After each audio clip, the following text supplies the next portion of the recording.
الحمدللہ رب العالمین الصلاۃ والسلام علی سید الانبیاء والمرسلین اما بعد اعوذ باللہ من الشیطان الرجیم بسم اللہ الرحمن الرحیم قال اللہ تبارک و تعالی فی شان حبیبہ الکریم ان اللہ وملائکتہ یصلون علی النبی یا ایہا الذین آمنوا صلوا علیہ وسلموا تسلیما صلی اللہ علی النبی الامی وآلہ صلی اللہ تعالی علیہ وسلم صلاۃ و سلاما علیک یا حبیبی یا کریمی یا محسنی یا رسول اللہ صلی اللہ تعالی علیہ وسلم۔ حدثنا حفص بن عمر قال حدثنا شعبہ قال اخبرنا قتادہ سمعت انس بن مالک عن النبی صلی اللہ تعالی علیہ وسلم قال ما بعث اللہ من نبی الا انذر قومہ الاعور الکذاب انہ اعور وانہ ربکم لیس بعور مکتوب بین عینیہ کافر۔ اللہ تبارک و تعالیٰ کا لاکھ لاکھ شکر احسان ہے کہ رب کی دی ہوئی توفیق سے ہم اور آپ قرآن پاک کے بعد سب سے معتبر کتاب بخاری شریف کے درس میں حاضر ہیں۔ اللہ کریم آقا کریم علیہ السلام کی حدیثیں سننے سے زیادہ عمل کی توفیق عطا فرمائیں۔ آج کے درس میں کتاب التوحید کی جو پہلی حدیث پاک ہے، حدیث نمبر 7110 ہے۔ نبی کریم علیہ الصلاۃ والتسلیم سے حضرت سیدنا انس بن مالک اس حدیث کو روایت کرتے ہیں کہ نبی کریم علیہ السلام نے فرمایا کہ اللہ تعالیٰ نے جتنے بھی انبیاء کرام بھیجے تمام انبیاء نے کانا دجال سے ڈرایا۔ جتنے بھی انبیاء تشریف لائے سب اپنے اپنے دور میں اپنی امت کو کانا دجال سے ڈراتے تھے، اور انہ آور حضور فرماتے کہ وہ کانا ہے، وَأَنَّ رَبَّكُمْ لَيْسَ بِعَاوَرْ اور اللہ تبارک و تعالیٰ ایسا نہیں ہے، یعنی ایسا آقا کریم نے اس لیے فرمایا کہ وہ جو دجال آئے گا نا وہ خدائی کا دعویٰ کرے گا، خود کو خدا کہے گا۔ تو حضور اکرم نے فرمایا کہ دجال جو ہے وہ کانا ہے، اللہ تعالیٰ کانا نہیں ہے۔ اور پھر آگے حضور نے فرمایا کہ مکتوب بین عینیہ کافر، اور ان کے دجال کے دونوں آنکھوں کے درمیان کافر لکھا ہوگا، کاف فا اور را الگ الگ لکھا ہوگا۔ مسلمان پہچانیں گے کہ یہ کافر لکھا ہوا ہے، مسلمانوں کو نظر آئے گا، اور باقی لوگوں کو ان کے پیشانی میں دونوں آنکھوں کے بیچ لکھا ہوا کاف فا را نظر نہیں آئے گا۔ تو دجال کے بارے میں تو ہم لوگ کئی بار سنے ہیں، کئی بار ذکر آیا ہے دجال کا۔ آج بس میں آپ کو یہ عرض کر دیتا ہوں کہ دجال کے بارے میں جو ہے نا کتابوں میں جہاں پر بھی لکھا ہے تو یہی لکھا ہے کہ دجال نکلے گا، دجال کا خروج ہوگا، دجال آئے گا، کتابوں میں یہی لکھا ہے۔ دجال پیدا ہوگا کہیں نہیں لکھا ہے، دجال نکلے گا، دجال کا خروج ہوگا، یہ لکھا ہوا ہے۔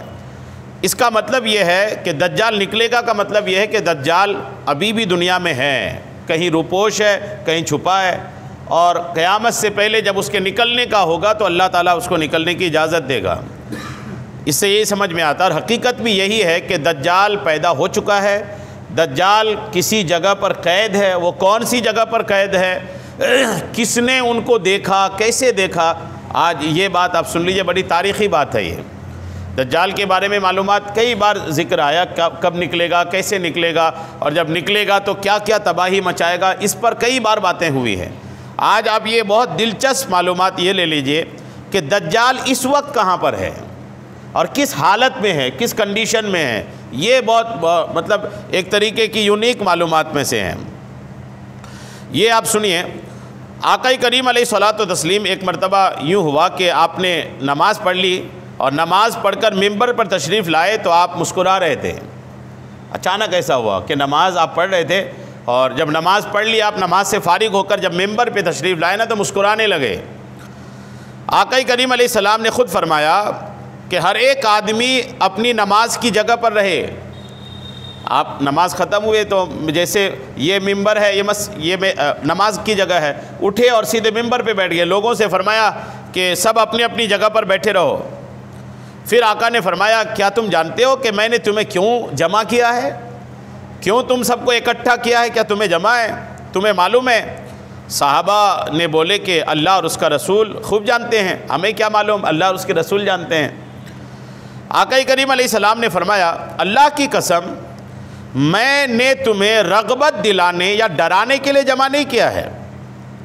آقا نے فرمایا آج میں جو جمع کیا ہوں تو ڈرانے کے لیے یا کسی چیز پر ابھارنے کے لیے میں نے جمع نہیں کیا ہے، بلکہ اس لیے تمہیں جمع کیا ہے کہ تمیم داری ایک شخص تھا، اس کے بارے میں بتانے کے لیے۔ یہ تمیم داری کون تھا؟ ایک نام ہے یہ تمیم داری۔ آقا نے فرمایا تمیم داری ایک نصرانی آدمی تھا۔ نصرانی مطلب عیسائی، عیسیٰ علیہ السلام کا ماننے والا نصرانی آدمی تھا۔ وہ آیا اور اس نے بیعت کی اور مسلمان ہوا۔ تمیم داری حضور کے پاس آیا، حضور کے ہاتھ میں ہاتھ دیا اور مسلمان ہوا۔ اور مسلمان ہو کر آقا فرماتے ہیں کہ وہ مسلمان ہو کر مجھ سے ایک حدیث بیان کی۔ وہ نصرانی نے حضور سے ایک حدیث بیان کی جو اس حدیث کے موافق ہے جو میں تم سے دجال کے بارے میں بیان کرتا تھا۔ حضور نے فرمایا کہ وہ جو تمیم داری نے بتایا نا، ان کی بات دجال کے بارے میں میں جو بتاتا ہوں نا، وہ باتیں میچ کر رہی ہیں جو اس نے بتایا۔ تمیم داری نے، جو نصرانی تھا، اس نے بتایا۔ کیا بتایا اس نے بیان کیا کہ تمیم جو ہے سمندر کے جہاز میں 30 آدمیوں کے ساتھ سوار ہوا۔ تمیم داری صحابی رسول ہیں، بعد میں صحابی بن گئے تھے، صحابی رسول ہیں۔ یہ کہتے ہیں کہ میں 30 آدمیوں کے ساتھ ایک سمندر کے سفر میں گیا۔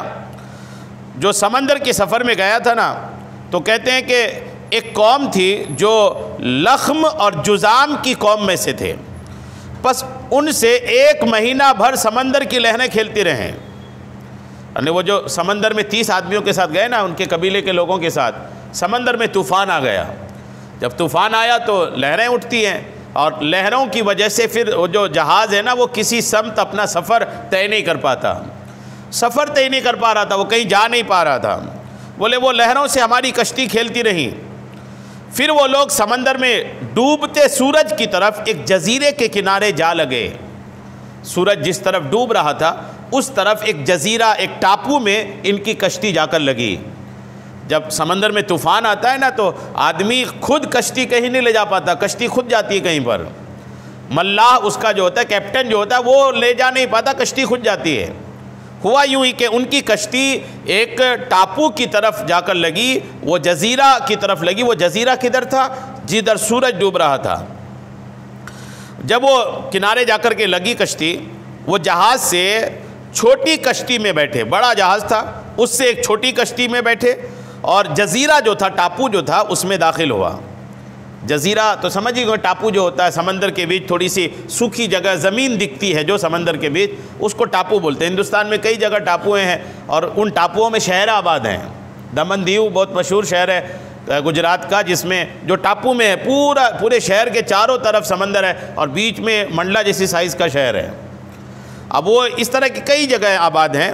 تو وہ جب کشتی لگی نا، تو وہ اپنی بڑی کشتی سے اتر کر ایک چھوٹی کشتی کے ذریعے سے وہ ٹاپو میں اس جزیرے میں گئے۔ جب وہ جزیرے میں گئے نا، تو وہاں ان کو ایک جانور ملا۔ جزیرے میں جب گئے تو جانور ملا۔ وہ جانور بھاری دم، یعنی بھاری بھرکم، بہت بالوں والا، کہ اس کا اگلا پچھلا حصہ بالوں کی وجہ سے معلوم نہیں ہوتا تھا۔ اتنے بال اس کے بدن میں، اور اتنے لٹکے ہوئے بال کہ سر کس طرف ہے، آگے کا حصہ کس طرف ہے، پیچھے کا حصہ کس طرف ہے، سمجھ میں نہیں آ رہا تھا۔ لوگوں نے اس سے کہا کہ اے کمبخت، تو کیا چیز ہے؟ یہ جو لوگ وہاں گئے تھے، انہوں نے اس جانور کو کہا اے کمبخت، تو ہے کیا چیز؟ جانور دکھ رہا لیکن بال ایسے ایسے ہیں۔ اس نے کہا میں جاسوس ہوں۔ وہ جانور بات کر رہا تھا، کہنے لگا میں جاسوس ہوں۔ اچھا، یہ ساری باتیں تمیم داری حضور کو آ کے بتا رہے تھے، اور حضور صحابہ کو بیان کر رہے ہیں۔ اس نے کہا، اس جانور نے کہا میں جاسوس ہوں۔ ان لوگوں نے کہا جاسوس کیا؟ اس نے کہا کہ اس مرد کے پاس چلو جو دیر میں ہے۔ اس جانور نے کہا کہ میں جاسوس ہوں، اور تم لوگ چلو، سامنے ایک جگہ ہے دیر، وہاں پر ایک آدمی ہے، وہاں چلو، کہ وہ تمہاری خبر کا بہت مشتاق ہے، تمہارے بارے میں جاننا چاہتا ہے، چلو ان کے پاس۔ تمیم رضی اللہ تعالیٰ عنہ نے کہا کہ جب اس نے مرد کا نام لیا، آدمی کا نام لیا، تو ہم اس جانور سے ڈرے کہ کہیں شیطان نہ ہو۔ تمیم نے کہا کہ پھر ہم دوڑتے ہوئے یعنی جلدی اس کی بتائی ہوئی جگہ پہ داخل ہوئے۔ جب وہاں گئے تو دیکھا تو وہاں ایک بڑے لمبے قد کا آدمی ہے۔ جب اندر گئے تو دیکھا لمبی ہائٹ کا ایک آدمی اندر ہے، وہ جزیرے میں تنہا آدمی ہے، اکیلا، مطلب وہ بھی ہائٹ بہت لمبی ہے۔ ہم نے اتنا بڑا آدمی اور ایسا سخت جکڑا ہوا بھی کبھی نہیں دیکھا تھا۔ آدمی بھی تھا اور زنجیروں میں جکڑا ہوا تھا۔ تمیم داری کہتے ہیں کہ ہم نے اس سے پہلے اتنا لمبا چوڑا اور اتنا جکڑا ہوا آدمی کبھی نہیں دیکھا تھا۔ اس کے دونوں ہاتھ گردن کے ساتھ بندھے ہوئے تھے، ان کے جو دونوں ہاتھ تھے نا وہ بندھے ہوئے تھے گردن کے ساتھ دونوں بندھے ہوئے تھے، اور دونوں زانوں سے ٹکنوں تک لوہے سے جکڑا ہوا تھا۔ جانگ کو ٹخنوں کے ساتھ لوہے سے باندھ دیا گیا تھا۔ صحابہ کہتے ہیں، وہ حضرت تمیم داری کہتے ہیں، ہم نے کہا اے کمبخت تو کیا چیز ہے؟ پہلے تو وہ جانور ملا بالوں والا، اب تو کیا اتنا لمبا چوڑا، لمبے بال اور یوں جکڑا ہوا، تو کیا چیز ہے؟ جب انہوں نے کہا نا کہ تم اے کمبخت تو کیا چیز ہے، تو اس نے کہا، وہ جو لمبا چوڑا آدمی تھا اس نے کہا تم میری خبر پر قابو پا گئے ہو، یعنی میرا حال تم کو اب معلوم ہو جائے گا، یعنی بتا دوں گا کہ میں کون ہوں۔ اس نے پوچھا اپنا حال بتانے سے پہلے تمیم داری سے پوچھا تم اپنا حال بتاؤ کہ تم کون ہو؟ تو لوگوں نے کہا ہم عرب کے لوگ ہیں، سمندر میں جہاز میں سوار ہوئے تھے، لیکن جب ہم سوار ہوئے تو سمندر کو جوش میں پایا، سمندر میں طوفان تھا، پھر 1 مہینے تک لہریں ہمارے کشتیوں کے ساتھ کھیلتی رہی، پھر ہم اس جزیرے میں آ لگے تو چھوٹی کشتی میں بیٹھ کر جزیرے میں داخل ہوئے، پس ہمیں ایک بھاری دم کا اور بہت بالوں والا جانور ملا، ہم اس کے بالوں کی کثرت کی وجہ سے اس کا اگلا پچھلا حصہ نہ پہچانتے تھے۔ ہم نے اس سے کہا کہ اے کمبخت تو کیا چیز ہے؟ تو اس نے کہا میں جاسوس ہوں، اور ہم نے کہا کہ جاسوس کیا؟ اس نے کہا اس مرد کے پاس چلو جو دیر میں ہے اور وہ تمہاری خبر کا بہت شوق رکھتا ہے۔ پس ہم تیری طرف دوڑتے ہوئے آئے اور ہم اس سے ڈرے کہ کہیں بھوت پریت اور جنات نہ ہو۔ پھر وہ جو مرد جکڑا ہوا تھا نا، اس مرد نے کہا مجھے بیسان کے نخلستان کی خبر دو، جگہ کا نام لیا اس نے، نخلستان، بیسان کی نخلستان بولتے جہاں کھجوروں کا درخت ہوتا ہے، کہا اس جگہ کی مجھے خبر دو۔ تو یہ تمیم داری کہتے ہیں ہم نے کہا تو اس کا حال کیوں پوچھتا ہے؟ کھجوروں کے درختوں والی جگہ کے بارے میں تو کیوں پوچھ رہا ہے؟ سمندر کے بیچ ٹاپو میں جکڑا ہوا ہے تمہیں کیا ان خبر سے لینا دینا؟ اس نے کہا میں اس نخلستان کے بارے میں پوچھتا ہوں کہ پھلتا ہے کہ نہیں۔ ہم نے اس سے کہا ہاں پھلتا ہے۔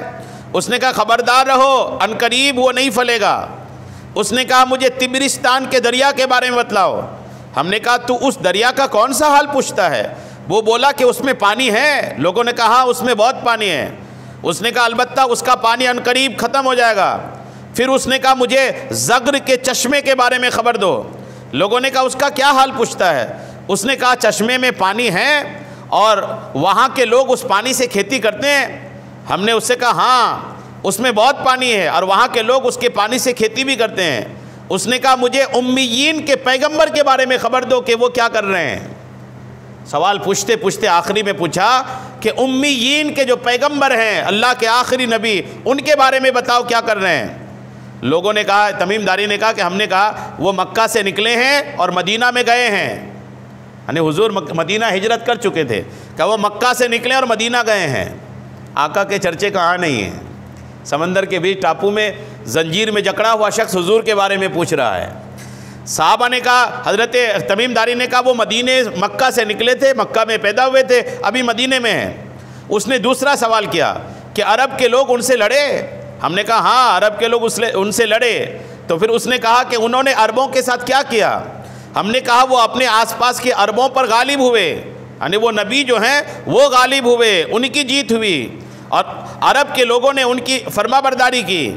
پھر اس نے کہا یہ بات ہو چکی؟ ہم نے کہا ہو چکی۔ اس نے کہا خبردار رہو، یہ بات ان کے حق میں بہتر ہے کہ پیغمبر کے تابع دار ہوں۔ اس نے پیغام دیا کہ سنو وہ پیغمبر ہیں، ان کی تابع داری، ان کی بات مان لینا بہتری میں، اور البتہ میں تم سے اپنا حال کہتا ہوں۔ اب اس نے کہا اب میں اپنا حال بتاتا ہوں میں کون ہوں۔ تم سے تو خبریں پوچھ لی دنیا کی، اب سنو میں کون ہوں۔ وہ کہتے ہیں میں تم سے اپنا حال کہتا ہوں کہ میں دجال ہوں۔ اس نے کہا کہ میں مسیح دجال ہوں، اور وہ زمانہ قریب ہے کہ جب مجھے نکلنے کی اجازت ہوگی، پس میں نکلوں گا اور سیر کروں گا اور کسی بستی کو نہ چھوڑوں گا جہاں 40 رات کے اندر نہ جاؤں سوائے مکہ اور مدینہ کے، وہاں جانا مجھ پر حرام ہے یعنی منع ہے۔ فرمایا اس دجال نے کہا کہ 40 رات کے اندر مکہ اور مدینہ کے علاوہ ساری زمین پر گھوم لوں گا، مکہ مدینہ نہیں جا پاؤں گا، اور جب میں ان دونوں بستیوں میں سے کسی کے اندر جانا چاہوں گا تو میرے آگے ایک فرشتہ بڑھ آئے گا اور اس کے ہاتھ میں ننگی تلوار ہوگی، مجھے وہ وہاں جانے سے روکے گا، اور البتہ اس کے ہر ایک ناکہ پر، مدینہ اور مکہ کے ہر راستے پر فرشتے ہوں گے جو اس شہروں کی چوکیداری کریں گے۔ سیدہ فاطمہ رضی اللہ تعالی عنہا نے کہا کہ پھر نبی کریم علیہ السلام نے اپنی چھڑی ممبر پر مار کر، یہ سارا حضور بیان کر رہے تھے نا، تو حضور نے اپنی چھڑی ممبر پر مار کر فرمایا طیبہ یہی ہے، طیبہ یہی ہے، طیبہ یہی ہے۔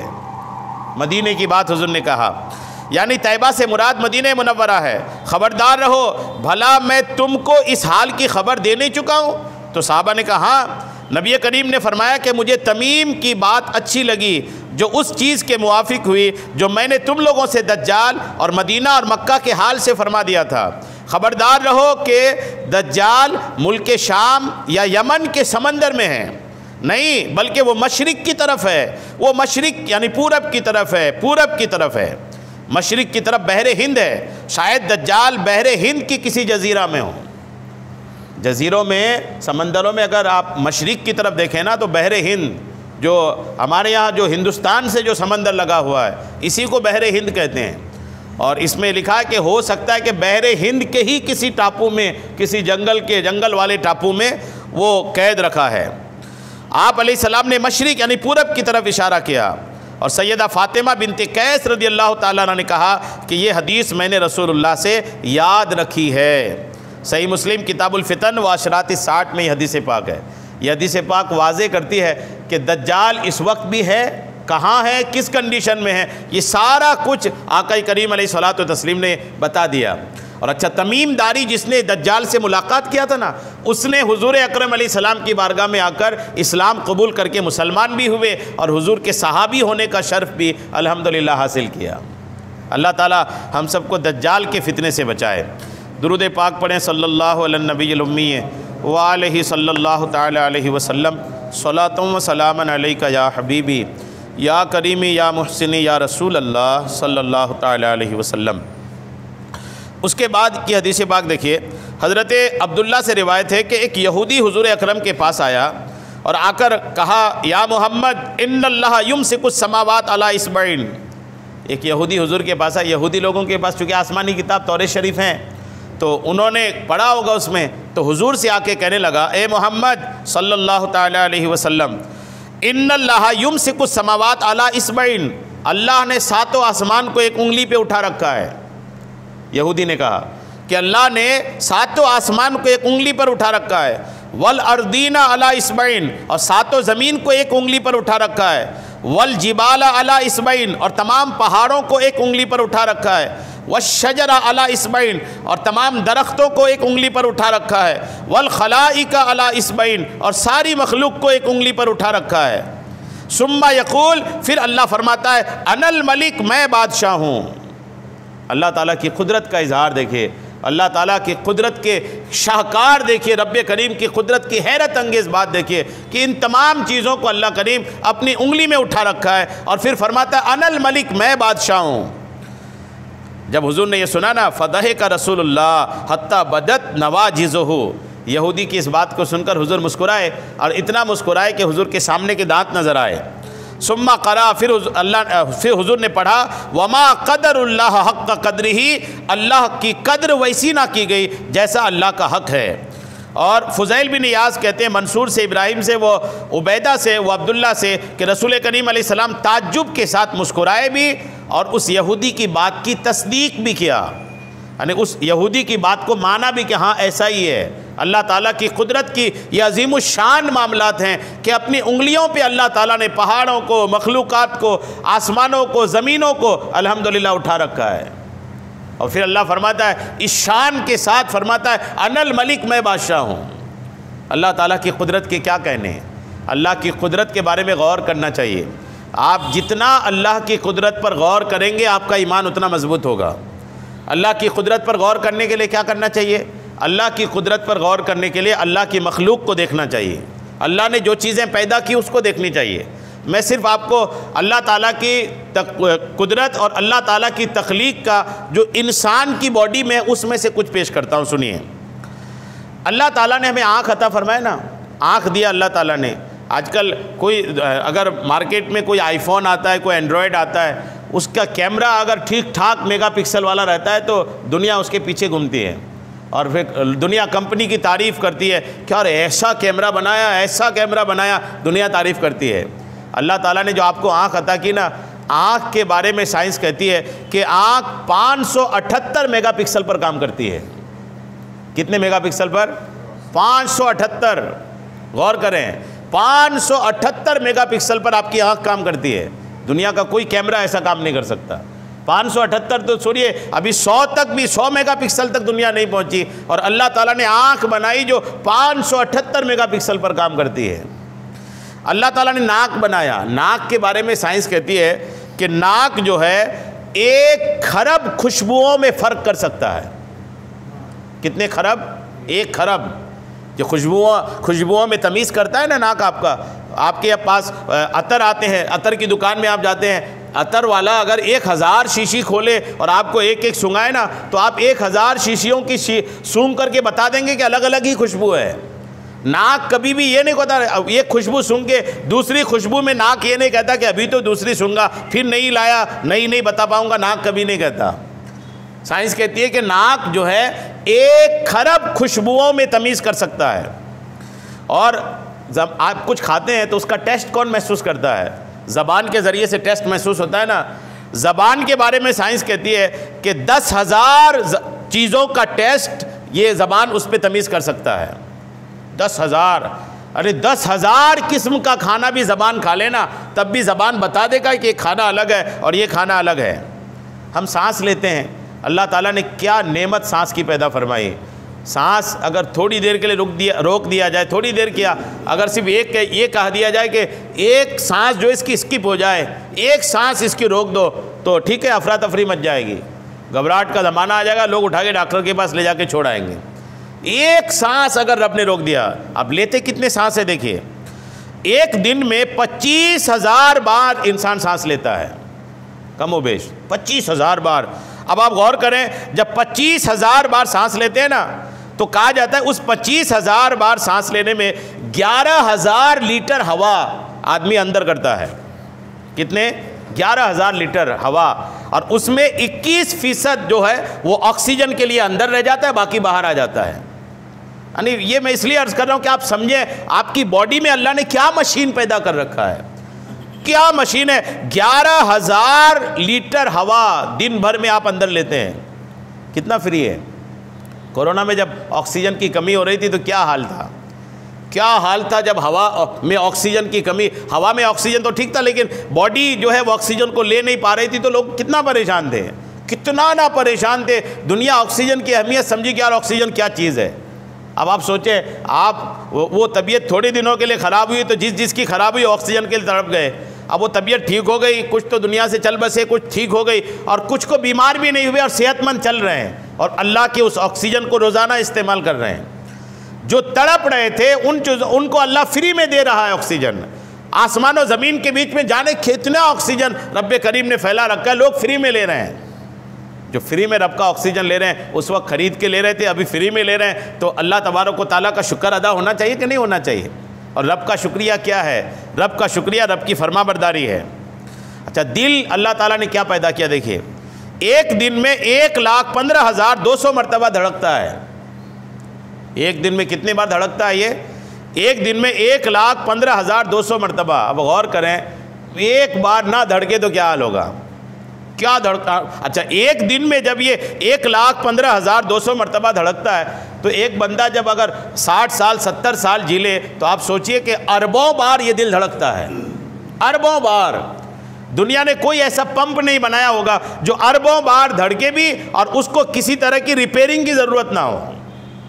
کوئی ریپیرنگ کی ضرورت نہیں, کوئی اس کی صفائی کی ضرورت نہیں, کچھ نہیں. اللہ تعالیٰ نے دل پیدا کیا اور وہ دل دھڑک رہا ہے, اربوں بار دھڑک جاتا ہے, بندہ زندہ رہتا ہے. لوگ کوششیں کرتے ہیں, آکسیجن لیتے ہیں کہ دل صحیح رہے, دوائیاں بھی لیتے ہیں, لیکن حق تو یہ ہے کہ یہ دل جو ہے نا, دوائیاں لینا چاہیے, علاج بھی کرانی چاہیے. حق تو یہ ہے کہ دل کسی دوائی سے نہیں دھڑکتا. دل تب تک دھڑکتا ہے جب تک اللہ زندگی لکھا ہوتا ہے, اور جب زندگی ختم ہوتی ہے نا تو دل تب دھڑکنا بند کر دیتا ہے جب آدمی نا ICU میں بھی رہتا ہے, آکسیجن بھی لگا رہتا ہے, ہارٹ کو سنبھالنے کی تمام آلات ڈاکٹر لگائے رکھتے ہیں, تب بھی دل دھڑکنا بند کر دیتا ہے. مطلب کیا ہے کہ دل کسی ڈاکٹر کی کوشش سے نہیں دھڑکتا, اللہ کی قدرت سے دھڑکتا ہے. اور جب اللہ بند کر دیتا ہے تو پھر بندے ہو جاتا ہے. آدمی ہاسپٹل میں دل دھڑکنا بند ہو کر کے دنیا باہر آتا ہے. تو اللہ تعالیٰ نے کیا پیدا کیا سنیں, اللہ تعالیٰ نے گردے پیدا کیا, کڈنی, ڈبل کڈنی رب نے دیا. کڈنی کی حقیقت دیکھیے, دن میں 200 لیٹر خون فلٹر کرتا ہے. وہ کتنا خون میں جو خرابی آتی ہے نا, دن میں 200 لیٹر خون جو ہے وہ کڈنی فلٹر کرتا ہے. اور وہ جب خون فلٹر کرتا ہے تو خون صاف ہوتا ہے. اللہ تعالیٰ نے کڈنی, ہارٹ, آپ کی کان, آپ کی آنکھیں, آپ کی زبان, یہ سارا کچھ جو آپ کی باڈی میں پیدا کیا, اور اللہ تعالیٰ نے ایسی عجیب اور عجوبے والی چیزیں پیدا کی. ہم اس کا استعمال بھی کر رہے ہیں, اور استعمال کے ساتھ ساتھ ہم سے جو چیز نہیں ہو پا رہا ہے نا, وہ شکریہ نہیں ہو پا رہا ہے. اس لیے اللہ کی بارگاہ میں شکریہ ادا کرنی چاہیے. اللہ کا شکر جو ہے نا وہ اللہ تعالیٰ کی عبادت ہے. اللہ کرم کرے, اللہ تعالیٰ نے ایسی عجیب چیزیں جو انسان کی باڈی میں پیدا کیا نا, اللہ کرے کہ ہم ان چیزوں کی اہمیت سمجھنے لگ جائیں. درود پاک پڑھیں. اللہم صلی علی سیدنا شفیعنا حبیبنا مولانا محمد بارک وسلم, صلاۃ و سلام علیک یا حبیبی یا کریمی یا محسنی یا رسول اللہ صلی اللہ تعالی علیہ وسلم. اس کے بعد جو حدیث پاک ہے یہ بھی کتاب التوحید کی حدیث پاک ہے. حضرت انس ابن مالک کہتے ہیں کہ یقول و نزلت آیت الحجاب فی زینب بنت جہش, کہ حجاب یعنی پردے کی آیت جو ہے حضرت زینب بنت جہش کے شان میں نازل ہوئی. پردے کی آیت جو ہے جس میں پردے کا حکم ہے سورہ نور میں, وہ جو آیت نازل ہوئی تھی وہ کب نازل ہوئی تھی؟ حضرت زینب بنت جہش, یہ حضور کی ازواج میں سے ہے, حضور کی بیویوں میں سے ایک ہیں زینب بنت جہش. آقا نے 11 شادیاں کی, 11 میں سے ایک ہے زینب بنت جہش. زینب بنت جہش کے نکاح کے وقت جو ہے وہ انہی کے شان میں پردے کی آیت نازل ہوئی تھی. اچھا, اس میں نازل ہوئی فَأَطْعَمَ أَيْبَهَا يَوْمَئِذٍ خُبْزًا وَلَحْمًا. آقا کریم علیہ الصلوۃ والتسلیم حضور نے جب ان سے نکاح کیا نا زینب بنت جہش سے, تو حضور نے ولیمہ کے طور پر آقا کریم علیہ السلام نے روٹی اور گوشت کھلایا. وَكَانَتْ تَفْخَرُ عَلَى نِسَاءِ النَّبِيِّ علیہ السلام وَكَانَتْ تَقُولُ إِنَّ اللَّهَ أَنْكَحَنِي فِي السَّمَاءِ. حضرت زینب بنت جہش دیگر ازواج مطہرات پہ فخر کرتی تھی کہ الحمدللہ تمام ازواج مطہرات کا نکاح زمین پر ہوا اور میرا نکاح اللہ نے آسمان میں پڑھایا. یہ کمال الحمدللہ حضرت زینب بنت جہش کو حاصل تھا. حضور کی ازواج مطہرات میں زینب بنت جہش کا جو نکاح ہوا تھا نا آسمانوں میں ہوا تھا. نکاح پڑھایا اللہ نے تھا, گواہ فرشتے تھے. غور کریں, دنیا کا ایک عجوبہ ہی ہے نا یہ, ایک عظیم نکاح جس نکاح کا پڑھانے والا اللہ تعالیٰ, اور اس نکاح کا گواہ کون ہے؟ فرشتے. اور نکاح آسمانوں میں ہو گیا, اور آقا کریم علیہ السلام کو صرف خبر دی گئی, یہ بھی نہیں کہا گیا کہ نکاح ریپیٹ کر لو, دوہرا لو, نہیں. اللہ تعالیٰ نے نکاح پڑھا بھی دیا, اور اللہ نے اپنے محبوب کو خبر بس دے دی کہ محبوب زینب بنت جہش کو ہم نے آپ کے نکاح میں دے دیا ہے. کیسے نہیں وہ نکاح ہوا تھا؟ آئیے, بڑا ایمان افروز معاملہ ہے. نام یاد رکھیے گا, نام کیا تھا؟ حضرت سیدتنا زینب بنت جہش. سیدتنا زینب بنت جہش سے نکاح کر کے آقا کریم علیہ السلام کا نکاح ہوا نا, کئی چیزوں کی توڑ اس میں کی گئی تھی.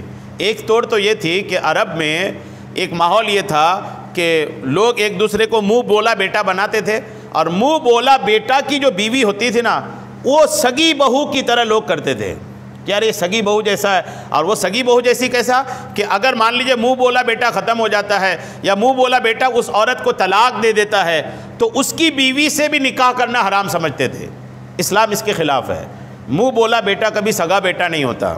جیسے کسی عام دوسرے آدمی کے بیوہ یا طلاق شدہ سے کوئی نکاح کر سکتا ہے، ویسے منہ بولا بیٹا کی طلاق شدہ یا اس کی بیوہ سے نکاح کر سکتا ہے۔ منہ بولا بیٹا سے کوئی سگا رشتہ قائم نہیں ہوتا۔ آقا کریم علیہ الصلوۃ والتسلیم نے اس بھرم کو توڑا۔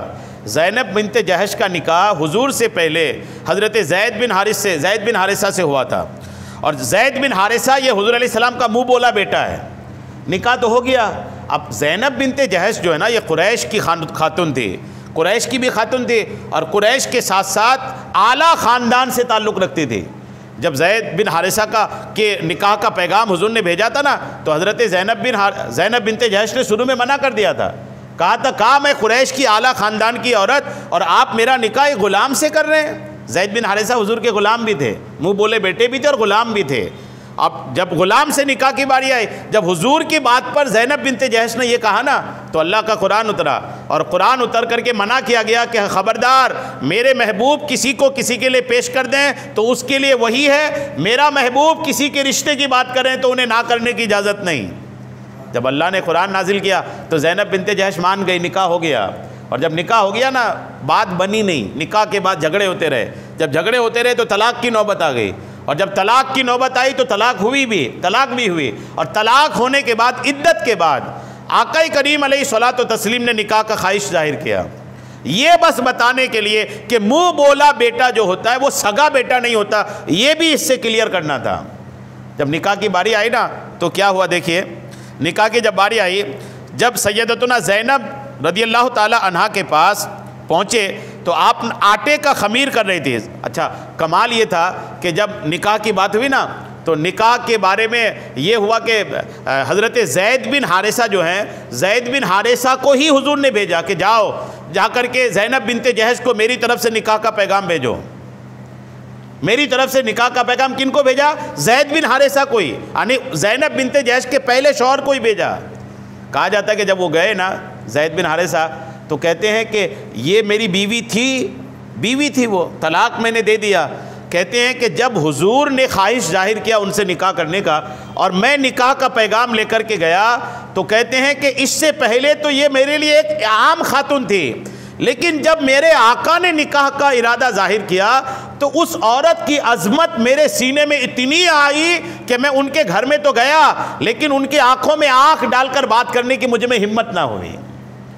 میں اندر ضرور گیا، لیکن پیٹھ پھیر کر کھڑا ہو کر کے میں نے اللہ کے رسول کا پیغام دیا کہ زینب، تم سے رسول اللہ شادی کرنے کی خواہش ظاہر کر رہے ہیں۔ یہ تھے مسلمان، بیوی تھی وہ، بیوی رہنے کے بعد بھی جب حضور نے نکاح کی خواہش ظاہر کیا تو ان کے دل میں عظمت ان کی آ گئی کہ اب تو یہ آقا کریم علیہ السلام کی زوجہ ہونے والی ہیں۔ اچھا، جب حضرت زید بن حارثہ نے نکاح کا پیغام دیا نا تو انہوں نے کہا کہ میں اللہ سے مشورہ کروں گی۔ کن سے مشورہ کروں گی؟ الحمدللہ، کیسی اللہ والی خاتون تھی، کہنے لگی کہ میں خدا سے مشورہ کروں گی، میرا خدا جو مجھ سے فرمائے گا میں وہ کروں گی۔ خدا سے، غور کریں، زید بن حارثہ رضی اللہ تعالیٰ عنہ جب ان کے پاس گئے نا تو اس وقت وہ آٹے کا خمیر کر رہی تھی، آٹے کا خمیر۔ فرماتے کہ جب میں انہیں دیکھا تو میرے دل میں ان کی اس قدر عظمت پیدا ہوئی کہ میں انہیں نظر بھر کر دیکھ بھی نہ سکا، کیونکہ رسول خدا نے انہیں نکاح کا پیغام بھیجا تھا۔ لہٰذا میں ایڑیوں کے بل گھوما اور پیٹھ پھیر کر کے کہا، یا زینب، اے زینب خوش ہو جاؤ، کیونکہ مجھے محبوب خدا نے بھیجا ہے، حضور نے تمہیں نکاح کا پیغام دیا ہے۔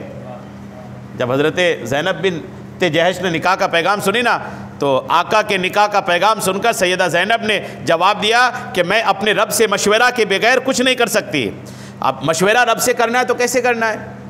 رب سے مشورہ کرنا، کوئی رب سے جب مشورہ کرنے کی بات ہے، آپ سوچیں، آپ مطلب کسی کو اگر کہا جائے کہ زینب بنت جہش نے رب سے مشورہ کرنے کی بات کری تو اب رب سے مشورہ کیسے کرے گا؟ آپ کہیے گا میں اپنے ماموں سے مشورہ کروں گا تو ماموں سے ملاقات کرو، آپ کہیے گا میں اپنے استاد سے مشورہ کروں گا تو استاد سے مشورہ جا کر ان سے مل کے کرو۔ اب یہ خدا سے مشورہ کریں گے، خدا سے مشورہ کیسے ہوگا؟ تو سنیے حضرت سیدہ زینب نے خدا سے مشورہ کیسے کیا۔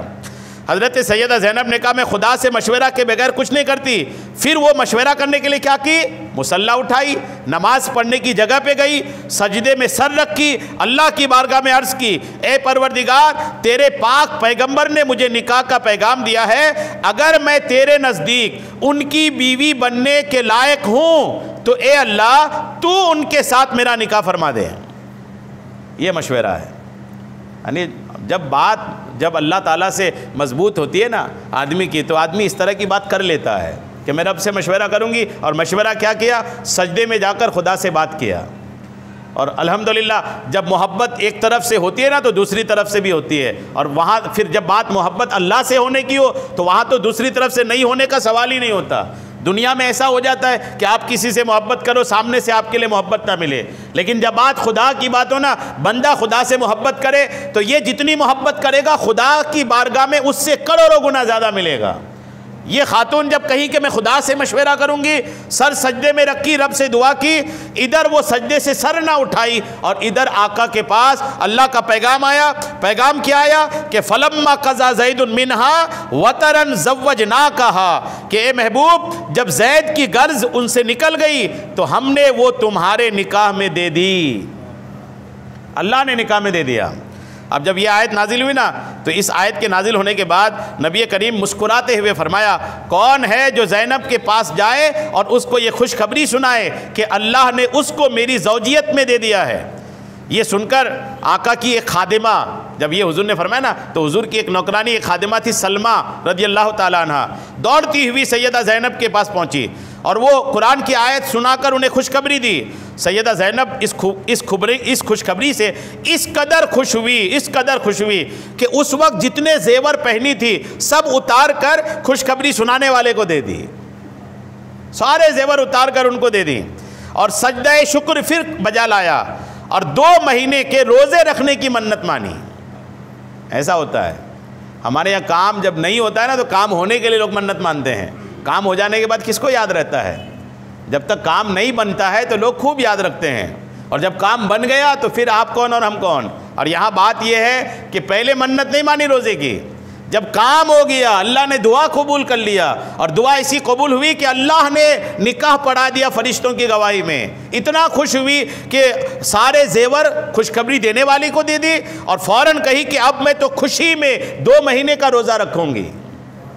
الحمدللہ. اس کے بعد اچانک، اچھا یہ بات ابھی ہو ہی رہی تھی کہ اچانک حضور علیہ السلام ان کے کمرے کے اندر آ گئے. آقا کسی عورت کے کمرے میں یوں تشریف نہیں لے جاتے تھے، لیکن اب یہاں اچانک ایک دم کمرے میں آ گئے، سیدہ زینب کے مکان میں آ گئے. اور سیدہ زینب کے سر میں اس وقت دوپٹہ نہیں تھا، اپنے گھر میں تھی، اپنے گھر میں بیٹھی تھی، سر میں دوپٹہ نہیں تھا. تو سیدہ زینب عرض کرنے لگی یا رسول اللہ بغیر خطبہ اور بغیر گواہ کے آپ نے میرے ساتھ نکاح فرما لیا. جب آقا اندر آ گئے نا تو سمجھ گئے کہ نکاح ہو گیا ہے، ورنہ آقا اندر نہیں آتے. تو سیدہ زینب نے کہا یا رسول اللہ نہ کوئی گواہ، نہ کوئی خطبہ، نہ کوئی قاضی، نہ کوئی محفل، کچھ بھی نہیں، نکاح ہو گیا. تو آقا کا جواب سنیے. آقا کریم علیہ السلام نے فرمایا اللہ المزوج و جبریل الشاہد. آقا نے فرمایا اللہ نکاح فرمانے والا اور جبریل گواہ ہیں. الحمدللہ. نکاح پڑھایا کس نے؟ اللہ تعالیٰ نے. اور گواہی کس کی ہے؟ سیدنا جبریل علیہ السلام کی.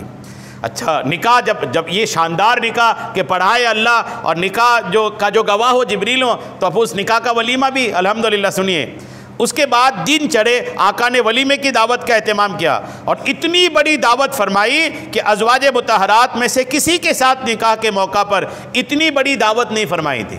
سب سے بڑا ولیمہ حضور نے کیا. اور مروی ہے کہ آپ نے مسلمانوں کو روٹی اور گوشت کھلایا، حتیٰ کہ سارے مسلمان سیراب ہو گئے. کھانے کے سارے مسلمان الحمدللہ سیراب ہوئے. اور سب سے بڑا ولیمہ آقا کریم علیہ السلام نے سیدہ زینب کے نکاح میں کیا تھا. اس شاندار کا نکاح ہوا تھا. اور اس نکاح کی یونیک بات جو تھی نا وہ یہ تھی کہ سیدہ زینب کہا کرتی تھی اپنے دیگر سوکنوں سے کہا کرتی تھی کہ تم سب کے نکاح زمین پر ہوئے، اللہ نے میرا نکاح الحمدللہ فرشتوں کی گواہی میں الحمدللہ پڑھایا تھا. فخریہ طور پر حضرت سیدہ زینب بنت جہش یہ کہا کرتی تھی.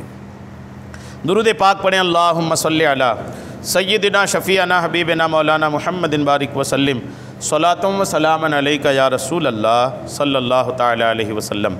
سورج ڈوبتا ہے نا، روزانہ ڈوبتا ہے. یہ ڈوب کر کہاں جاتا ہے؟ سنیے بہت پیاری معلومات ہے. سنیے, حضرت ابو ذر صحابی رسول یہ کہتے ہیں دخلت المسجد و رسول اللہ جالس. حضرت ابو ذر صحابی رسول کہتے ہیں کہ میں ایک بار مسجد میں گیا, اور جب میں مسجد گیا نا تو اس وقت رسول کریم علیہ السلام مسجد میں تشریف فرما تھے, مسجد میں بیٹھے تھے. اور جب مسجد میں بیٹھے تھے وقت یہ تھا کہ فلما غربت الشمس, بیٹھے بیٹھے اتنا وقت گزر گیا کہ سورج ڈوب گیا. جب سورج ڈوب گیا قال یا ابا ذر هل تدری این تذهب هذه. جب سورج ڈوب گیا نا تو حضور نے ابو ذر سے پوچھا جو آئے تھے بیٹھنے کے لیے, فرمایا اے ابو ذر کیا تجھے پتہ ہے یہ سورج ڈوب کے کہاں جاتا ہے؟ آقا نے پوچھا ان سے. بتانے کا ایک انداز یہ بھی حضور کا ہوتا تھا کہ حضور پہلے سامنے سے پوچھتے تھے. فرمایا کیا تمہیں معلوم ہے یہ سورج کہاں جاتا ہے ڈوب کر کے؟ قال قلت اللہ و رسول عالم. صحابہ کا معاملہ یہ تھا کہ حضور اگر پوچھتے نا تو معلوم بھی رہتا تو کہتے اللہ اور اس کے رسول بہتر جانتے ہیں. معلوم بھی رہتا تب بھی حضور کے سامنے منہ نہیں کھولتے تھے. اور طریقہ یہی بھی ہے, آپ کسی بڑے کی بارگاہ میں بیٹھے ہو نا تو وہاں اپنا علم بتانے کے بجائے ان سے لینے کی کوشش کرنا چاہیے. کسی بڑے کے پاس اگر بیٹھے ہیں تو کرنا یہی چاہیے. اس میں فائدہ یہ ہوتا ہے کہ آپ اگر بولے نا تو ٹائم نکلا, اور آپ نہیں بولے تو ہو سکتا ہے جو آپ کو معلوم بھی ہے اس کو بھی بہتر طریقے سے سامنے سے آپ کو مل جائے. یہ طریقہ یہی ہے. بڑوں کے پاس خالی برتن لے کے بیٹھنا چاہیے. بڑوں کے پاس اگر بھاری برتن لے کے بیٹھے نا تو کچھ نہیں ملنے والا, اور ملا بھی تو برتن سے گر جائے گا. تو برتن خالی, دامن خالی, خیال خالی, سوچ خالی, پھر کسی بڑے کے پاس بیٹھنا چاہیے. صحابہ ان نے ابو ذر نے کہا اللہ اور اس کے رسول بہتر جانتے کہاں جاتا ہے سورج. تو حضور کیا جواب دیتے سنیے, فَإِنَّهَا تَذْهَبُ فَيَسْتَأْذَنُ فِي السُّجُودِ. سورج جب غروب ہوتا ہے تو غروب ہو کر اللہ کی بارگاہ میں جاتا ہے اور اللہ کی بارگاہ میں سجدہ کرتا ہے. کہاں جاتا ہے؟ بارگاہ الہی میں سجدہ کرنے. یعنی دن بھر کا کام نپٹا کر جب ڈوبتا ہے تو ڈوب کر رب کی بارگاہ میں سجدہ کرنے جاتا ہے. اب سوال یہ کہ کوئی دنیا بھر میں ایک ہی بار تھوڑی ڈوبتا ہے. آپ اگر غور کریں گے آپ کے یہاں کچھ ٹائم پہ ڈوبتا ہے. انڈیا ہی میں اگر آپ ایک ہی ملک میں دیکھ لیں تو پورے انڈیا میں آپ شروعات سے شروع کریں پورب کی طرف سے اور پچھم کی طرف چلے جائیں تو بالکل آپ کو ٹائم الگ الگ ہی ملے گا, الگ الگ ہی ملے گا. پتہ چلا وہاں بنگال میں آپ کو 5:10 میں ڈوب رہا ہے تو آپ کے یہاں 5:50 پہ ڈوب رہا ہے.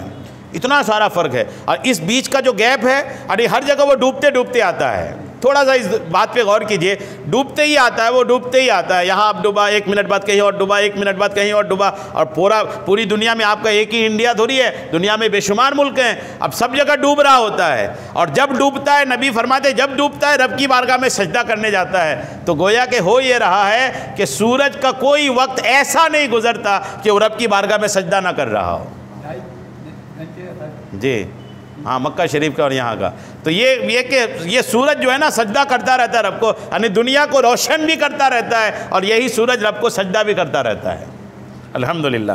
تو یہ سورج کے تعلق سے الحمدللہ ایک بہت پیاری بات کہ سورج جو ہے نا جب رب کی بارگاہ میں وہ سجدہ کر لیتا ہے تو سجدہ کر لینے کے بعد کیا ہوتا ہے, جو ہی سجدہ کر لیتا ہے فَيُوزَنَ لَهَا فِي السُّجُودِ. سجدہ کر لیا وَكَأَنَّهَا قَدْ قِيلَ لَهَا اِرْجَئِي مِنْ حَيْثُ جِئْتَ. جب وہ سجدہ کر لیتا ہے تو اسے کہا جاتا ہے جہاں سے آئے تھے وہیں چلے جا. اور جب وہیں چلے جاتا ہے فَتَطْلُعُ مِنْ مَغْرِبِهَا, تو پھر وہ پچھم سے نکلتا ہے. ثُمَّ فَتَطْلُعُ مِنْ مَغْرِبِهَا, پھر پورب سے نکلتا ہے. ثُمَّ قَرَأَ ذَلِكَ مُسْتَقَرٌّ لَهَا فِي قِرَةٍ. پھر آقا کریم علیہ السلام نے قرآن پاک کی ایک آیت تلاوت کی. الحمدللہ. تو یہ سورج جو نکلتا ہے نا نکلتا بھی رہتا ہے اور الحمدللہ اللہ کی بارگاہ میں سجدہ بھی کرتا رہتا ہے. اس کے بعد کی حدیث پاک دیکھیے, یہ حدیث پاک حضرت زید بن ثابت سے ہی ہے. قال کہ سل الیہ ابو بکر فتتبعت القرآن حتی وجدت آخر سورۃ التوبہ ما ابی خزیمہ. حضرت زید بن ثابت جس دن قرآن کا بیان ہوا تھا, قرآن کیسے تیار ہوا, قرآن کیسے لکھا گیا, جو بیان ہوا تھا, اس دن ایک بڑا نام آیا تھا زید بن ثابت کا, جن کو حضرت ابو بکر حضرت عمر نے بلا کر کے قرآن جمع کرنے کا حکم دیا تھا. یہ زید بن ثابت وہی زید بن ثابت کہتے ہیں کہ جب صدیق و عمر نے مجھے قرآن جمع کرنے کے لیے کہا تو اس دن ہوا یہ کہ ساری آیتیں میں الگ الگ صحابہ کے پاس لے کر کے جمع کر رہا تھا. تو جمع کرنے کے دوران سورہ توبہ کی آخری آیت کہیں نہیں مل رہی تھی. سورہ توبہ کی جو آخری آیت ہے لقد جاءکم رسول من انفسکم, یہ جو آخری آیت ہے نا یہ کہیں مل نہیں رہی تھی. اور جب مل نہیں رہی تھی اور تلاش شروع کیا جب اور تلاش شروع کیا تو زید ابن ثابت کہتے ہیں کہ پھر یہ آیت ان کے پاس جا کر کے ملی جن کو خزیمہ انصاری کہتے ہیں، اور حضور نے ان کی ایک تنہا کی گواہی کو 2 آدمی کے برابر کر دیا ہے۔ کن کے پاس آخری آیت جا کے ملی؟ حضرت خزیمہ انصاری کے پاس۔ کن کے پاس؟ حضرت خزیمہ انصاری۔ خزیمہ صحابی کا نام ہے، اور حضور نے اس صحابی کو ایک الگ فضیلت دیا تھا کہ یہ صحابی تنہا 2 آدمی کے برابر گواہی تھے، گواہی میں، یعنی جہاں 2 گواہ کی ضرورت ہے یہ اکیلے کھڑا ہو جائے تو کافی ہیں، اکیلے کھڑا، یعنی حضور نے یہ مقام دیا تھا ان کو، اور سب نے مانا بھی تھا۔ ایسا مانا تھا کہ ان کے اس معاملے کے بعد، حضور کے ان کے بنا دینے کے بعد، جب بھی کہیں 2 گواہ کی ضرورت ہوتی اور حضرت خزیمہ تنہا کھڑے ہو جاتے نا، وہ تنہا کافی ہوتے تھے۔ کیسے ہوئے تھے 2 گواہ کے لیے؟ سنیے، بڑا پیارا واقعہ ہے۔ نسائی شریف کی حدیث پاک ہے کہ ایک بار آقا کریم علیہ السلام نے ایک دیہاتی سے ایک گھوڑا خریدا، اور گھوڑے کی پوری ڈیل ہو گئی، پوری خرید و فروخت طے ہو گئی، کتنے میں بیچا کتنے میں خریدا۔ آقا کے پاس اس وقت درہم و دینار نہیں تھے، تو آقا نے فرمایا میرے پیچھے پیچھے آؤ گھر تک، گھر میں تم گھوڑا میرے گھر میں باندھ بھی دینا اور اپنی قیمت لے کے چلے جانا۔ اب وہ جو نا وہ گھوڑا بھی اس کے پاس تھا تو دھیرے دھیرے چل رہا تھا، آقا کی رفتار جو تھی نا وہ درمیانہ تھا، ایک دم دھیرے نہیں چلتے تھے آقا، تو آقا آگے بڑھ گئے۔ جب آقا آگے بڑھے نا تو کچھ لوگ جب ان گھوڑا والے کو گھوڑا لے جاتے دیکھا تو کچھ لوگ آ گئے ان کے پاس، بیچنے آئے ہوگا، بات ہونی شروع ہو گئی۔ ان لوگ کو جو پوچھ رہے تھے نا ان کو پتہ نہیں تھا کہ گھوڑا بک گیا ہے، تو وہ ان کی قیمت پتہ کرنے لگے۔ جب قیمت بتاتے بتاتے کوئی بندہ نے جتنے میں حضور خریدا تھا اس سے زیادہ قیمت لگا دیا، تو وہ تھا دیہاتی، حضور کو نہیں پہچانتا تھا۔ جب یہ زیادہ قیمت ملنے لگی نا تو حضور کو آواز دیا، کہنے لگے سنیے یہ جو گھوڑا ہے نا یہ مجھے زیادہ قیمت مل رہی ہے، میں دوسرے کو دے رہا ہوں۔ آقا کریم علیہ السلام واپس پلٹے، فرمایا خدا کے بندے تو بیچا نہیں میرے پاس، بات ہو گئی ہے، جب بات ہو گئی تو تم بات ہو جانے کے بعد، ڈیل ہو جانے کے بعد کیسے دوسرے کو دے سکتے ہو؟ تو وہ دیہاتی مکر گیا، کہنے لگا آپ جب خریدے تھے تو آپ کے پاس کوئی گواہی ہے؟ اتفاق یہ کہ جب حضور اس گھوڑے کو خرید رہے تھے نا اس وقت کوئی نہیں تھا وہاں پر، حضور تھے، وہ دیہاتی تھا۔ اب بات بڑھنے لگی، بات اونچی ہوئی کہ اب وہ دیہاتی کہنے لگا گواہ لاؤ، حضور نے کہا گواہ تو کوئی نہیں تھا لیکن میں نے خریدا تو ہوں۔ بھیڑ لگ گئی، صحابہ بھی جمع ہو گئے، صحابہ نے دیہاتی کو سمجھایا تم کس سے بحث کر رہے ہو، اللہ کے رسول ہے یہ کبھی جھوٹ نہیں بولتے، لیکن تھا دیہاتی، وہ کیا سمجھتا نبی کریم علیہ السلام کو، آقا کو پہچانا نہیں۔ بھیڑ لگتی گئی، اتنے میں حضرت خزیمہ صحابی آئے، یہ بھی بھیڑ میں آئے، بولے کیا ہوا ہے؟ بولے ایسا میٹر ہے، کوئی گواہ نہیں مل رہا ہے۔ تو حضرت خزیمہ نے کہا اس دیہاتی سے، وہ دیہاتی میں گواہی دیتا ہوں آقا نے خریدا ہے تم سے، میں گواہی دیتا ہوں کہ خریدا ہے۔ اب جب گواہ آ گیا تو دے دیا، وہ تب دے دیا تو حضور نے قیمت ادا کر کے حضرت خزیمہ سے پوچھا کہ تمہیں کیسے پتا کہ میں نے لیا تھا، گواہی تم نے کیسے دی، تم بھی تو نہیں تھے وہاں پر، جائے واردات میں تم تھے نہیں تو تم نے کیسے گواہی دے دیا؟ اس نے کہا یا رسول اللہ، اب میں اپنے انداز میں پیش کر رہا ہوں، اس نے عرض کیا یا رسول اللہ ہم نے تو جنت بھی نہیں دیکھی، آپ نے کہا ہم نے مان لیا تھا، ہم نے دوزخ نہیں دیکھی، حق تو یہ ہے کہ ہم نے خدا بھی نہیں دیکھا اور آپ بول رہے ہیں تو مان رہے ہیں کہ خدا ہے۔ جب اتنی بڑی بڑی چیزیں ہم مان رہے ہیں، خدا مان رہے ہیں، قیامت مان رہے ہیں، جنت جہنم مان رہے ہیں، جو چیزیں پردے میں ہیں، غیب کی چیزیں ہیں، ہم نے کبھی دیکھا نہیں، تصور نہیں آیا، آپ کے کہنے سے مان رہے ہیں، اور جب آپ کہہ رہے ہیں کہ ہم نے گھوڑا خریدا تھا تو آپ خریدے ہیں۔ آقا اس کے اس جملے سے اتنے خوش ہوئے کہ آقا کریم نے فرمایا آج کے بعد خزیمہ تنہا بندے کی گواہی 2 آدمی کے برابر ہے۔ اسی دن آقا نے ان کو ڈبل بنا دیا تھا کہ اب یہ بندہ ایسا ہے تو یہ ڈبل ہے، یہ جہاں ایک کی گواہی کی ضرورت پڑے گی ان کی تنہا گواہی کافی ہوگی۔ الحمدللہ۔ آخری حدیث پاک آج کے درس کی دیکھیں، اور اس حدیث پاک میں ایک بہت بڑی دعا حضور اکرم نے پیش فرمائی، دعا سنیے، دعائے کرب کہتے ہیں اس کو، اس دعا کو دعائے کرب مطلب پریشانی، مصیبت، آفت، اس کو کرب عربی میں بولتے ہیں، مصیبت کے وقت کی دعا ہے۔ حضور کیا پڑھتے تھے اور اس دعا کی فضیلت سنیے، اور بخاری کے درس آپ سنیں نا اس کی اہمیت بھی آپ کو اس میں سمجھ میں آئے گی۔ حدیث کیا ہے دیکھیے، حضرت عبداللہ ابن عباس کہتے ہیں کہ کان النبی علیہ السلام یقول عند الکرب، نبی کریم مصیبت کے وقت کہتے تھے، کیا کہتے تھے؟ لا الہ الا اللہ العلیم الحلیم، لا الہ الا ہوا رب العرش العظیم، لا الہ الا ہوا رب السماوات و رب الارض و رب العرش الکریم۔ یہ دعا نبی کریم علیہ السلام مصیبت کے وقت، کرب کے وقت، تکلیف کے وقت آقا یہ دعا پڑھتے تھے۔ ترجمہ سن لیجئے، ترجمہ کیا ہے کہ لا الہ الا اللہ العلیم الحلیم، اللہ کے سوا کوئی معبود نہیں، وہ جاننے والا اور بردبار ہے۔ لا الہ الا، اللہ کے سوا کوئی معبود نہیں، ہوا رب العرش العظیم، وہ عظمت والے عرش کا رب ہے۔ لا الہ الا ہوا رب السماوات و رب الارض، اللہ کے سوا کوئی معبود نہیں، وہ آسمانوں اور زمینوں کا رب ہے۔ وہ رب العرش الکریم، اور عرش کریم کا رب ہے۔ یہ دعا ہے۔ اس دعا کی اہمیت، ایک تو بات یہ کلیئر ہو گئی کہ جس دعا کو نبی کریم علیہ السلام پڑھے ہوں، جس دعا کو نبی کریم پڑھے ہوں، یا جس دعا کے الفاظ نبی کریم کی زبان سے جاری ہو گئے نا، اس دعا میں تو تاثیر ویسے ہی آ گئی۔ جو دعا حضور کی زبان سے نکلی نا، تو اس دعا میں تو تاثیر ویسے ہی آ گئی، اور ساتھ میں اس کی فضیلت بھی۔ اور آقا مصیبت کے وقت اس کو پڑھا کرتے تھے۔ سنیے اس دعا کی ایک یونیک فضیلت اسی دعا کی۔ یہ علامہ ابن بطال مالکی تحریر فرماتے ہیں کہ میں کہتا ہوں کہ مجھے ابو بکر رازی نے حدیث بیان کی، انہوں نے بیان کیا کہ میں اصفہان، ایک جگہ کا نام ہے، اصفہان میں شیخ ابو نعیم کے پاس تھا، اور ان سے میں حدیث لکھتا تھا۔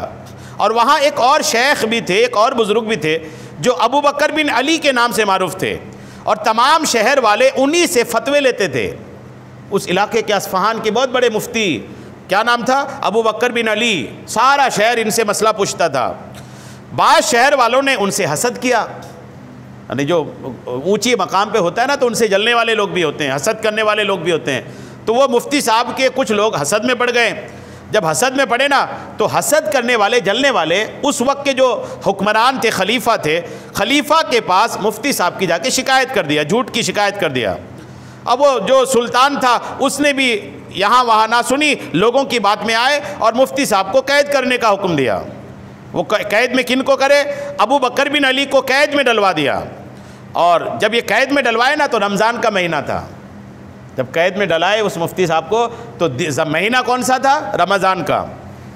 ابو بکر رازی نے بیان کیا کہ پس میں نے خواب میں نبی کریم علیہ السلام کی زیارت کی۔ جن کو قید میں ڈالا گیا تھا وہ کہہ رہے ہیں کہ مجھے خواب میں آقا کی زیارت ہوئی، اور جبریل علیہ السلام آپ کے دائیں طرف تھے، اور نبی کریم کے ہونٹ ہل رہے تھے، اور مسلسل آقا تسبیح پڑھ رہے تھے۔ آقا تشریف لائے جبریل کے ساتھ، جبریل کھڑے ہیں اور آقا برابر تسبیح پڑھ رہے ہیں۔ پس مجھ سے نبی کریم نے فرمایا، اے ابو بکر بن علی، مجھ سے فرمایا ابو بکر بن علی سے کہو کہ وہ دعائے کرب کو پڑھیں۔ کون سی دعا پڑھیں؟ یہ جو میں نے آپ یہ پڑھ کے سنایا۔ آقا نے فرمایا دعائے کرب کو پڑھیں، اور کمال کی بات یہ ہے کہ آگے حضور نے فرمایا دعائے کرب کو پڑھیں، وہ دعا جو صحیح بخاری میں ہے۔ یہ بات بڑی پیاری ہے۔ کیا فرمایا حضور نے؟ حضور نے بھی کتاب کا حوالہ دیا، فرمایا دعائے کرب پڑھو۔ اب وہ کہ دعائے کرب ہے کہاں؟ اس وقت سنے، یاد ہوا نہ ہوا، تو حضور نے اشارہ بھی کر دیا کہ صحیح بخاری میں ہے۔ خواب کے بعد جب بیدار ہو جاؤ گے، دعائے کرب بخاری شریف سے لے لینا اور پڑھ لینا۔ مطلب کیا؟ کہ نبی کریم علیہ السلام کو بھی بخاری کی خبر ہے، بخاری میں کون سی حدیث ہے نبی کریم کو یہ بھی خبر ہے، اور وہ بخاری ہم سب یہاں بیٹھ کے سننے سنانے کی سعادتیں حاصل کر رہے ہیں الحمدللہ۔ اور بھی حدیث کی کتابیں، اس بخاری کو جو ایک مقام حاصل ہے نا، اس کی وجہ یہی ہے کہ نبی کریم علیہ السلام بھی خواب میں آ کر ایک دعا کی تعلیم دے رہے ہیں، اور فرما رہے وہ دعا بخاری میں ہے۔ فرمایا کہ صحیح بخاری میں ہے، یہاں تک کہ اللہ تعالیٰ ان سے پریشانی کو دور کر دے۔ یہ پڑھے اگر اس دعا کو تو اللہ پریشانی کو دور کر دے گا۔ تو وہ کہتے پس میں صبح کو ان کے پاس آیا اور ان کو اپنی خواب کی خبر دی۔ انہوں نے وہ دعا کی، وہ دعا انہوں نے پڑھا قید کے دنوں میں، اور چند دنوں کے بعد ہی انہیں قید سے نکال دیا گیا۔ اگر کسی کا کوئی بندہ قید میں ہے، جیل میں ہے، چھوٹنے کا کوئی راستہ نہیں بن رہا ہے، تو کسی طرح یہ دعائے کرب ان قیدی کو پہنچا دیا جائے انشاءاللہ۔ اگر ناحق جیل میں ہے نا، تو رب کرم فرمائے گا، وہ بندہ جیل سے باہر آئے گا۔ پس اس خواب میں نبی کریم علیہ السلام نے امام بخاری کی اس کتاب کی صحت کی بھی خبر دی ہے، اور جبریل کے سامنے دی ہے، اور شیطان اس پر قادر نہیں ہے کہ وہ خواب میں نبی کریم علیہ السلام کی صورت میں ہو کر کے آئے۔ چونکہ آقا خواب میں آئے تھے تو یہ پکی بات ہے کہ آقا ہی ہیں، اس لیے کہ شیطان ہر کسی کی صورت بن کر کسی کے خواب میں تو آ سکتا ہے، لیکن نبی کریم کی شکل اپنا کر کے کسی کے خواب میں نہیں آ سکتا۔ مطلب بات پکی ہے کہ نبی کریم علیہ السلام نے بخاری کی بات الحمدللہ ارشاد فرمایا تھا۔ اس بات سے جو معلوم ہوئی نا، باتیں سنیے، اس واقعہ سے معلوم ہوا کہ اللہ تعالیٰ نے حضور کو اپنی امت کے مظلوموں کی حالت کی خبر دے رکھا ہے۔ امت پر جو ظلم ہو رہا ہے نبی کریم کو خبر ہے، اور یہ بھی معلوم ہوا کہ جو مظلوم کسی مصیبت میں ہو اللہ تعالیٰ نے اس سے آپ کو اس مصیبت کے دور کرنے کا طریقہ بھی بتایا، اور اس سے یہ بھی معلوم ہوا کہ رسول اللہ صحیح بخاری کے بارے میں، صحیح بخاری کی حدیث کے بارے میں بھی خبردار ہیں، اور اپنی امت کو ان احادیث کے مطابق عمل کرنے کی ہدایت بھی دیتے ہیں۔ الحمدللہ۔ تو یہ صحیح بخاری کی بھی عظمت سمجھ میں آئی، اور دعائے کرب جو میں نے پڑھ کے سنایا نا، یہ دعا کی اہمیت بھی سمجھ، بہت بڑی دعا نہیں ہے، آپ مجھ سے مل کر حاصل کر کے اس دعا کو لے بھی سکتے ہیں، اس کو یاد بھی کر سکتے ہیں۔ صرف جیل کا معاملہ ہی نہیں، جیل کے علاوہ بھی کوئی بھی مصیبت ہو، آقا کسی بھی پریشانی میں ہوتے نا تو دعائے کرب کو پڑھتے تھے۔ الحمدللہ۔ اللہ کرم فرمائے، اس دعا کی ہم سب کو خوب برکتیں عطا فرمائے، آمین بجاہ النبی الامین صلی اللہ تعالی علیہ وسلم۔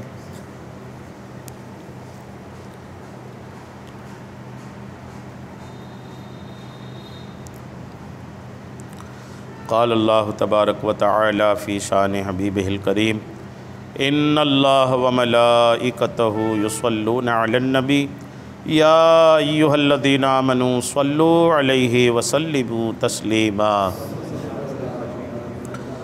صلی اللہ علی النبی الامی وآلہ صلی اللہ تعالی علیہ وسلم، صلاۃ و سلام علیک یا رسول اللہ۔ سبحان ربک رب العزت عما یصفون وسلام علی المرسلین والحمد للہ رب العالمین، حق لا الہ الا اللہ۔